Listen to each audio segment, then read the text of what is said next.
الحمد لله خالق الأنام المحمود سبحانه أبدا على الدوام. حث المؤمنين على المحبة والوئام، وندبهم إلى التزاور وصلة الأرحام، وحذرهم من التدابر والقطيعة والخصام. وأشهد أن لا إله إلا الله وحده لا شريك له، وأشهد أن محمدا عبده ورسوله، النبي المصطفى والإمام مصطفى الإمام، نبي الرحمة ورسول السلام، وعلى آله وصحبه الكرام، من في خير مقام وأسعد مقام. Amma ba'd, mga kapatid sa pananampalatayang Islam, purihin ulit natin si Allah subhanahu wa ta'ala sapagkat dito na naman tayo. Yung lecture po natin, mga kapatid sa pananampalatayang Islam ngayon, ay dapat kahapon po natin ito tatalakayin. So nagkaroon po tayo ng konting aberya at qadarallah, mula sa mga ipinahintulot ito ni Allah at kanyang pasya ay hindi po tayo nakapagbigay ng ating lecture. So ang ating topic mga kapatid sa pananampalatayang Islam, siguro magtalakay lang tayo ng maiksi, no? Kasi katotohanan po niyan ngayon, wala kaming internet dito sa university. At naputol po kanina ng biglaan, qadarallah. At yung ating data ay naghihingalo na rin po dahil hindi po tayo naka-unlay data. Pero anyways, inshallah subhanahu wa ta'ala, kung maputol man, ay importante alam nyo po na yun, dahil po ito sa data. So mga kapatid sa pananampalatayang Islam, ang ating topic po ngayon ay hindi na ba dapat natin pakitunguhan ang ating mga kamag-anak na hindi pa mga Muslim? Ito ay lalong-lalo na mahalaga especially sa ating mga balik Islam. At kagaya po ng inyong nalalaman na ako po ay kabilang po sa mga tinatawag na balik Islam o sa mga taong nagbalik sa pananampalatayang Islam. At tayo ay may mga kamag-anak na mga hindi pa mananampalataya dahil sa ating mga pananampalataya dati, no? Pananampalatayang Kristiyano. Dahil doon ay nagkaroon tayo ng mga kamag-anak na hindi pa mga mananampalataya. So ang tanong, ano yung dapat nating gawin sa kanila? Dapat dapat pa ba natin silang pakisamahan o putulin natin ang ugnayan sa kanila?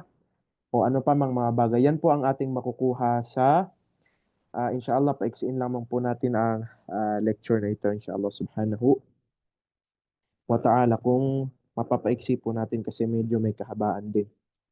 Okay, mga kapatid sa pananampalatayang Islam. So bago tayo pumasok sa topic na yun, mga kapatid sa pananampalatayang Islam, gusto ko pong magbigay silip muna tayo sa pinakamainam at pinakamagandang modelo sa pananampalatayang Islam. At wala nang iba kundi ang mahal na propeta sallallahu alaihi wasallam. Yaman din lamang na tinatalakay natin ang about sa pakikipagmabutihan o pakikipag-ugnayan sa ating mga kamag-anakan, ay talakayin natin at silipin natin kung sino ba ang mahal na propeta sallallahu alaihi wasallam sa kanyang loob ng pamamahay. Ano ba ang kanyang mga gawain doon? At naway kapulutan natin ito ng aral kung meron man tayong mga ah, kinakasamang mga ibang tao sa ating pamamahay, kung ano ba yung mga pagkilos ng mahal na propeta sallallahu alaihi wasallam sa loob ng kanyang pamamahay. So ang mahal na propeta Muhammad sallallahu alaihi wasallam sa loob ng kanyang pamamahay ay sa kabila ng kanyang kinakaharap sa kanyang umma, sa kabila ng mga problema na dinudoong sa kanya o inalalapit sa kanya, ang mahal na propeta sallallahu alaihi wasallam pagdating sa kanyang bahay ay nananatiling isang huwarang modelo at isang aligi ng tahanan. Ito ang mahal na propeta sallallahu alaihi wasallam. Na kung saan si Aisha radhiyallahu anha, noong tinanong siya sa kanyang pamamahay kung ano nga ba ang mahal na propeta Muhammad sallallahu alaihi wasallam, kung ano nga ba siya sa loob ng kanyang pamamahay, anong kanyang ginagawa, sinabi ni Aisha radhiyallahu anha, sagot ng Ummul Mu'minin, asawa ng mahal na propeta sallallahu alaihi wasallam, sabi ni Aisha radiyallahu anha, kana yakunu fi mihnati ahli. تعني خدمة أهله. Ibig sabihin, ang mahal na propeta Muhammad sallallahu alaihi wasallam noong tinanong si Aisha patungkol kay propeta sallallahu alaihi wasallam. Sabi ni Aisha radiyallahu anha, ang mahal na propeta sallallahu alaihi wasallam, sabi niya, ay kana fi mihnati ahli. Ibig sabihin, pinagsisilbihan niya ang kanyang pamilya, pinaglilingkuran niya. Okay, so yun ang sabi ni Aisha radiyallahu anha. فإذا حضرت الصلاة قام إلى الصلاة. At kapag dumating ang sala, siya ay nagsasagawa ng pagdarasal o ng pagsasala, no? At ito ang katangian ng mahal na propeta Muhammad sallallahu alaihi wasallam kasama ang kanyang asawa at kasama ang kanyang mga nasasakupan sa kanyang bahay. Okay? At si Jabir radiyallahu an, kanyang naiulat sa isang hadith, kana Rasulullah sallallahu alaihi wasallam rajulan sahlan. إذا هويت لشيء تابعها عليه. Ayon sa naiulat ni Jabir, na ang mahal na propeta Muhammad sallallahu alaihi wasallam ay isang mahinhing tao, sabi niya. At kapag ang kanyang asawa na si Aisha ay may kinailangang gawin, lalong-lalo na ito ay may kinalaman sa relihiyon at pananampalatayang Islam, ito ay kanyang ina-assist sa mga bagay na ito, lalong-lalo na yung kwento ng hadith na ito is nangyari doon sa Hajjatul Wada, nung pag-hajj ng mahal na propeta Muhammad sallallahu alaihi wasallam.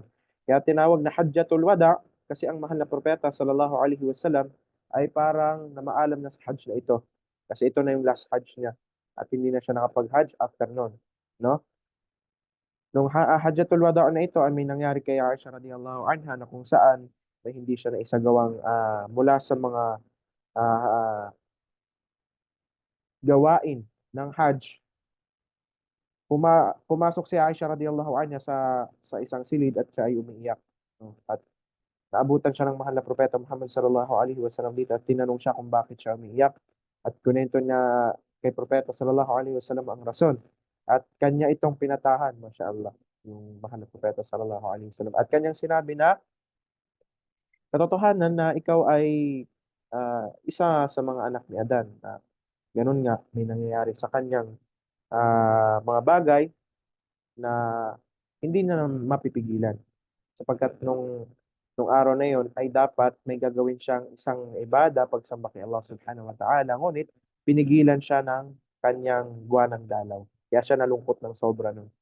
Kaya yun, inutusan siya ng mahal na propeta sallallahu alaihi wasallam na balikan mo yung gagawin mo na yun, tapos hintayin ka namin dito. So yun, binalikan niya at yung shahid doon, mga kapatid sa pananampalatayang Islam, na ang mahal na propeta sallallahu alaihi wasallam kasama ang kanyang asawa ay napaka mahinhin, mahinahon at talagang inaalagaan niya ang kanyang mga asawa. Okay? At sinabi ng mahal na propeta Muhammad sallallahu alaihi wasallam sa isang hadith, kanyang sinabi na ah, khairukum li ahli wa ana khairukum li ahli. Sabi ng mahal na propeta Muhammad sallallahu alaihi wasallam, ang pinakamainam sa inyo ay ang pinakamainam sa inyong pamilya, sa kanyang asawa, at ako ang pinakamainam sa aking asawa. Yun ang sabi ng mahal na propeta Muhammad sallallahu alaihi wasallam. Okay, mga kapatid sa pananampalatayang Islam. At ang mahal na propeta Muhammad sallallahu alaihi wasallam naman, kasama ang mga ahlul kitab, ay katotohanan na kahit pa na inutos sa atin ni Allah subhanahu wa ta'ala na huwag silang susundin sa mga bagay na kung saan ay ito ay kakagalit ni Allah subhanahu wa ta'ala, ang mahal na propeta Muhammad sallallahu alaihi wasallam ay pinapakitunguhan pa rin sila ng maayos na pakikitungo. At ang dahil sa maayos na pakikitungo na yon ay hindi mabilang na mga ahlul kitab. Pag sinabi nating ahlul kitab, sila yung mga mananampalataya sa kanilang relihiyon mula sa mga Kristiyano at mula sa mga Hudyo. Okay? Marami sa mga ahlul kitab ang pumasok sa Islam dahil sa akhlaq ng mahal na propeta sallallahu alaihi wasallam, dahil sa pag-uugali ng mahal na propeta Muhammad sallallahu alaihi wasallam. At kabilang na dito mga kapatid sa pananampalatayang Islam, si Zaid ibn Sorna, na kung saan isa siyang Yahudi, isa siyang Hudyo sa unang panahon na hindi pa siya nagiging Muslim, no? At si mahal na propeta Muhammad sallallahu alaihi wasallam ay kanyang pinapakitaan ng mga masasamang pag-uugali. Ginagawa niya ng mga bagay na hindi ka nais-nais. Pero ang isinasagot sa kanya ng mahal na propeta Muhammad sallallahu alaihi wasallam, ang kanyang ginagawa sa kanya ay pinapakisamahan siya ng maayos, no? Kaya nung wala nang magawa ang Yahud na ito at pinahintulot ni Allah na gabayan siya, siya ay pumasok sa pananampalatayang Islam dahil sa ugali, pagkaganda ng ugali ng mahal na propeta sallallahu alaihi wasallam. At ito ay yung tinutukoy natin dito ay si Zaid bin San'a o Sun'a. No? At kanyang sinabi na katotohanan na ako ay papasok sa relihiyon. Sabi niya, anni qad raditu billahi rabban. Sabi niya, katotohanan na ako ay nalugod para kay Allah subhanahu wa ta'ala na maging aking Diyos, at ako ay nalugod sa Islam na aking maging relihiyon, at ako ay nalugod para kay Propeta Muhammad sallallahu alaihi wasallam na aking maging relihiyon. No? Masya Allah. Kabila ng kanyang pagmamalupit kay Propeta sallallahu alaihi wasallam, walang ginaganti sa kanya ang propeta maliban sa mga mabubuting bagay at mabuting pagtutungo. At dahil sa pamamaraan na yun, pumasok sa pananampalatayang Islam si Zaid bin San'a. At meron pang kwento na kung saan isa naman sa mga Kristiyano sa lugar ng Habasha, na kung saan inutusan ng mahal na propeta sallallahu alaihi wasallam ang kanyang mga kasamahan na maghijra doon nung tumitindi na ang parusa sa kanila sa Makkah, pagpapahirap sa kanila sa Makkah. Inutusan niya ang kanyang mga kasamahan o ang kanyang mga Muslim na maghijra doon. At dahil sa nakita ng hari ng Habasha na si An-Najati ang kilos ng mga kamusliman at nalaman nila na meron sila sinusunod na leader, ay natiyak niya na ang leader nila ay mas maganda ang ugali at itong propeta sallallahu alaihi wasallam. At dahil doon, nag-Muslim ang Najashi. So, madali niya tinanggap ang katotohanan, madali niya tinanggap ang Islam dahil noong una pa man, siya ay isang haring adil. Ibig sabihin, hari siya na pantay sa kanyang mga nasasakupan. Sa kanyang nasasakupan, walang nadadaya, no? Walang nagagawan ng kadayaan. Excuse me. Dahil tinatrato niya ng mabuting pagtrato ang kanyang mga nasasakupan. At noong namatay si Najashi ay nagsala sa kanya ang mahal na propeta sallallahu alaihi wasallam ng isang prayer na absent. Ibig sabihin, malayo yung katawan ni Najashi pero nagsala pa rin ang mahal na propeta. Ibig sabihin, patunay lamang yun na isang tunay na mananampalataya yung Najashi, yung hari sa Habasha noon nang siya ay Kristiyano pa lamang. Okay? Mga kapatid sa pananampalatayang Islam, patungkol naman sa pakikipagmabutihan, ito ay inutos sa atin ng ating pananampalatayang Islam, pakikipagmabutihan natin sa ating mga kamag-anakan. Sapagkat sa pananampalatayang Islam ay may tinatawag tayong batas na Silatul Arham o ang pakikipag mabutihan, pakikisama natin ng mabuti sa ating mga kamag-anakan. At ang Silatul Arham, mga kapatid sa pananampalatayang Islam, kagaya ng nabanggit sa ating mga scholar, sinabi nila ito ay isalun naf'i wal khair li dhawil qurba wa daf'i syarri wal adha anhum. Ito ay, sabi nila, ito ay ang pagpapaabot ng mga bagay na mapapakinabangan at mga bagay na makakabuti tungo sa kanilang mga kamag-anakan o sa kanilang mga kamag-anakan na mga malalapit sa kanila. At sino yung mga kamag-anakan natin? Lahat ng mga kamag-anak natin na konekta sa atin sa dugo, no? Ibig sabihin, kamag-anak natin sila sa isang o nagmula tayo sa isang pamilya, no?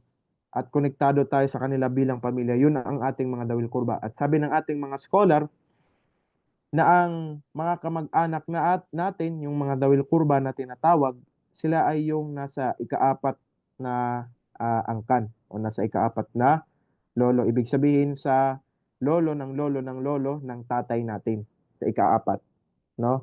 Lolo, tatay natin, yung lolo niya at yung tatay niya, yung tatay niya. Ibig sabihin hanggang dito, kamag-anak pa natin silang lahat kung sino man ang ang ipinanganak mula sa mga lahi na to. Pero ang mas tama talaga ay yung mga kamag-anak natin, no? Maging malayo man o malapit. Ito ay mga kamag-anak natin as long as sa ating kadugo, no? Ito ay papasok sa dawil kurba, no? At sabi doon, isalu naf'u wal khairu li dawil qurba. Yung silatul rahim, ito ay ang pagpapaabot ng mga kabutihan at mga makakabuting bagay sa ating mga dawil kurba, sa ating mga kamag-anakan. Wa daf'i syarr wal adha anhum, at ang pagpigil at pagprotekta sa kanila mula sa anumang mga bagay, no? At yung silatul rahim, mga kapatid sa pananampalatayang Islam, yung pakikipagmabutihan sa ating mga kamag-anakan ay hindi yung pakikipag-chat lang. Ibig sabihin, i-chinat ko naman yung pinsan ko, okay na yun. Silatul rahim na matatawag o pakikipag-ugnayan. Hindi po sa ganun. Sabi ng ating mga ulama, ang silatul rahim, ito ay ang pangangamusta mo sa kanila, pagpunta mo sa kanila, pagbisita mo sa kanila, pagsalo sa kanilang mga kasiyahan, pagdamay sa kanilang mga kalungkutan, ito ay kabilang sa tinatawag na silatul rahim. O di kaya ang pagtulong sa kanila kung kailangan nila ng tulong, o di kaya ay ang pagprotekta sa kanila kung kailangan nila ng proteksyon. Okay, ito ay matatawag na silatul rahim. At hindi matatawag na silatul rahim o magandang pakikipag-ugnayan ang isang bagay na kung saan kapag binigyan lang sila ng kamag-anak nila is doon lang din sila magbibigay. O di kaya kapag ginawan sila ng kabutihan ng kamag-anak nila is doon lang din sila gagawa ng kabutihan. Hindi po sa ganon. Dahil ito ay matatawag na mukafaa. Ibig sabihin ng mukafaa, kapag ginawan mo ko ng kabutihan, gagawan kita ng kabutihan. Kapag ginawan mo ko ng kasamaan, ay gagawan din kita ng kasamaan. Ibig sabihin po nun ay mukafaa. Ibig sabihin, ibibigay mo sa kanila yung kaparehas na binibigay sa'yo. So, hindi po yun matatawag na silatul rahim. Ang silatul rahim po, mga kapatid sa pananampalatayang Islam, ay ang sinabi ng mahal na propeta Muhammad sallallahu alaihi wasallam, laisa alwasilu bil mukafi. Ibig sabihin nga, yung wasil, yung nagsasagawa ng silatul rahim, mabuting pakikipag-ugnayan sa kanyang mga kamag-anakan, ito ay ang taong hindi mukafi. Ibig sabihin na kapag ginawan siya ng kabutihan, ay gagawa rin siya ng kabutihan. In back, no? Palitan sila, give and take. Sapagkat sabi ng mahal na propeta sallallahu alaihi wasallam, walakin alwasil alladhi idha quti'at rahimuh wasalaha.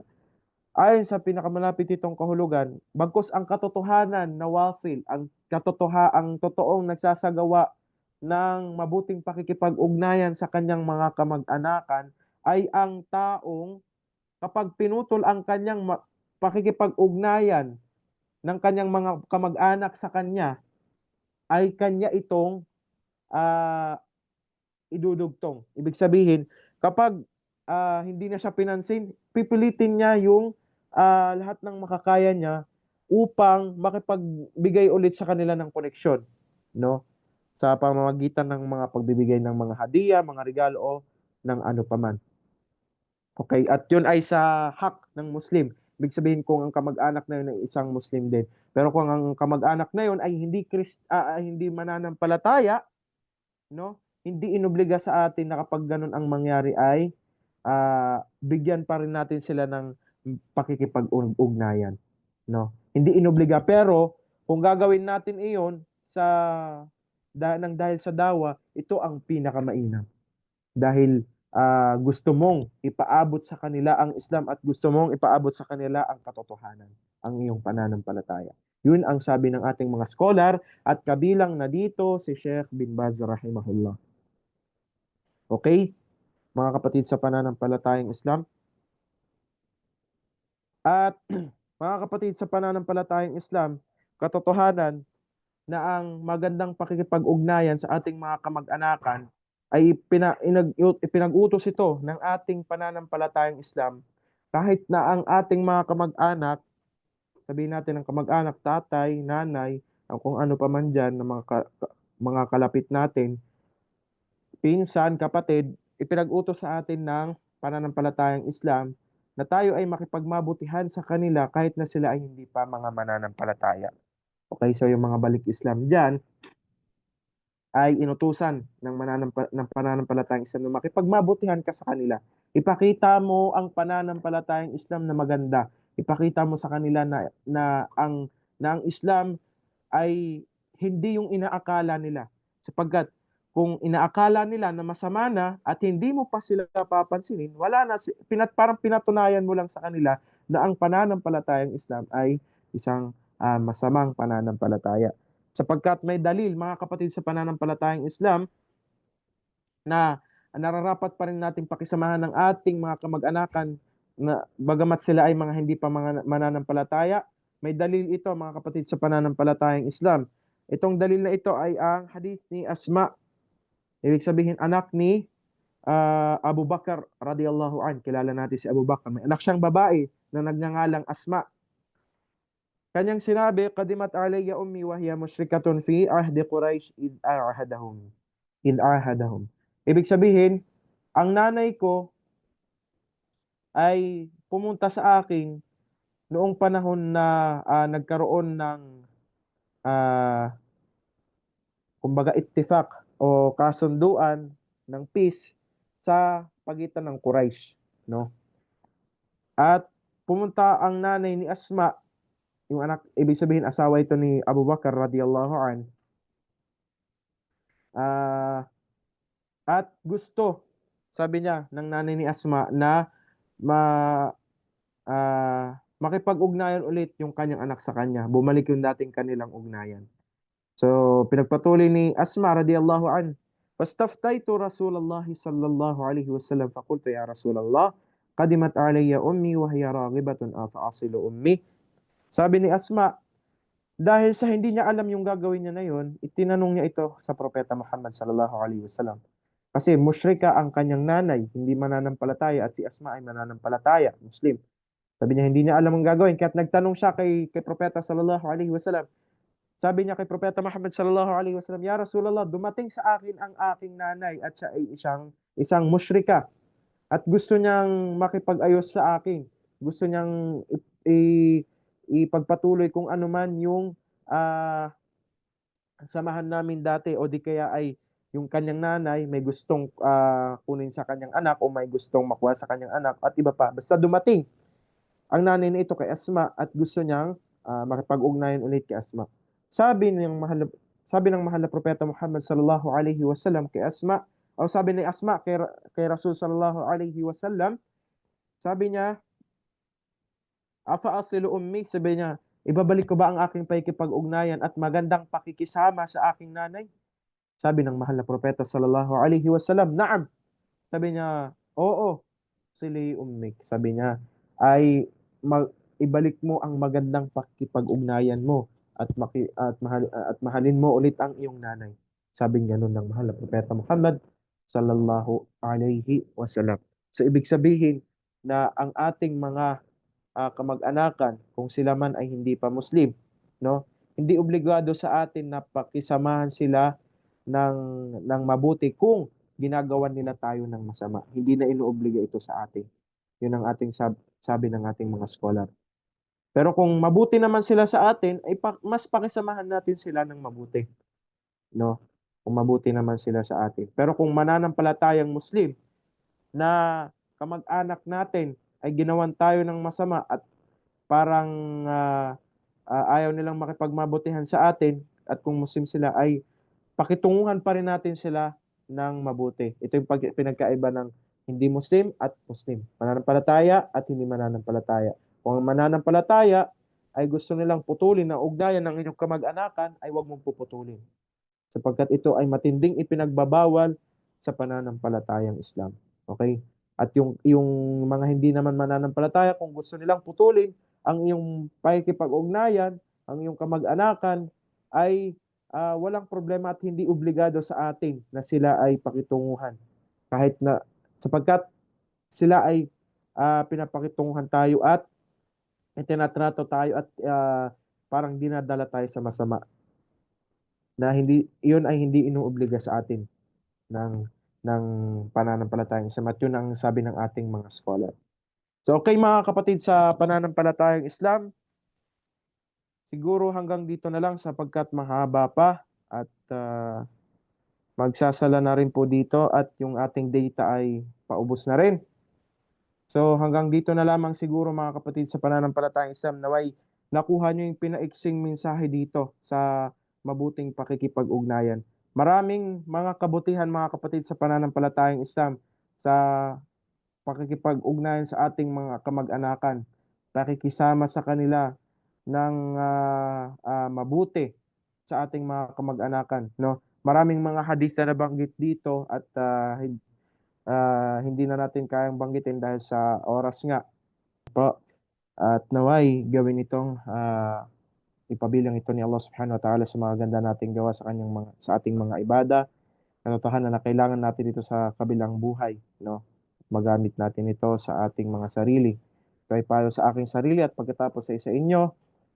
At hanggang dito na lamang. Subhanakallahumma wa bihamdik. Nashhadu an la ilaha illa ant. Astaghfiruka wa natubu ilaik.